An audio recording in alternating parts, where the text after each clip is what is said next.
Hello સૌ હરિભક્તોને જય સ્વામિનારાયણ। આપણે સૌ જાણીએ જ છીએ કે કેનેડાના ટોરોન્ટોમાં આવેલા ભવ્ય બીએપીએસ સ્વામિનારાયણ મંદિર વિશ્વ વિખ્યાત છે અને સમગ્ર કેનેડામાં હજારો લોકોને આધ્યાત્મિકતાના પિયુષ પાઈ રહ્યું છે।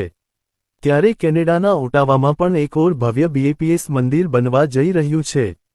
ત્યારે તારીખ 26 ઓક્ટોબર 2025ના દિવસે ઓન્ટારિયોના ઓટાવામાં નવા બીએપીએસ શ્રી સ્વામિનારાયણ મંદિરનો શિલાન્યાસ સમારોહ યોજાયો, જે ભક્તિ, એકતા અને ઉજવણીની ભાવનામાં ખૂબ જ ધામધૂમપૂર્વક અને શ્રદ્ધા સાથે યોજાયો હતો। આ ઐતિહાસિક પ્રસંગ ઓટાવા પ્રદેશમાં વધતા હિન્દુ સમુદાય માટે એક નવા અધ્યાયની શરૂઆત દર્શાવે છે।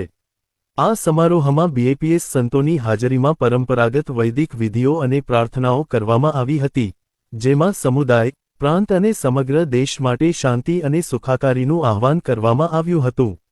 પરમ પૂજ્ય પ્રમુખ સ્વામી મહારાજ 1984 અને 1988માં ઓટાવા શહેરની મુલાકાતે આવ્યા હતા, જ્યારે તેમને કેનેડિયન સંસદ દ્વારા સન્માનિત કરવામાં આવ્યા હતા।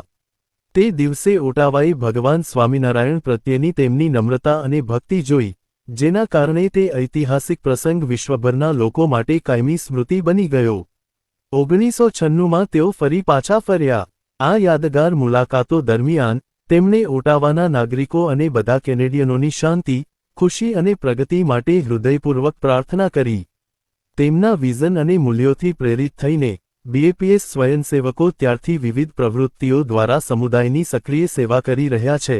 આધ્યાત્મિક સંમેલનો અને બાળકો અને યુવા વિકાસ પ્રવૃત્તિઓથી લઈને બીએપીએસ ચેરિટીઝ દ્વારા સંચાલિત અસંખ્ય માનવતાવાદી પ્રયાસો સુધી, જેમાં સ્થાનિક લાભાર્થીઓના સમર્થનમાં વાર્ષિક વોકેથોન અને ફૂડ ડ્રાઇવનો સમાવેશ થાય છે। હવે બીએપીએસના વર્તમાન આધ્યાત્મિક ગુરુ, પરમ પૂજ્ય પ્રમુખ સ્વામી મહારાજનો વારસો પરમ પૂજ્ય મહંત સ્વામી મહારાજના માર્ગદર્શન હેઠળ ચાલુ છે। તેમના વિઝનથી પ્રેરિત થઈને ભક્તોની વધતી સંખ્યા અને વ્યાપક સમુદાયની સેવા કરવા માટે ઓટાવામાં એક નવા મંદિર માટે જમીન સંપાદિત કરવામાં આવી છે।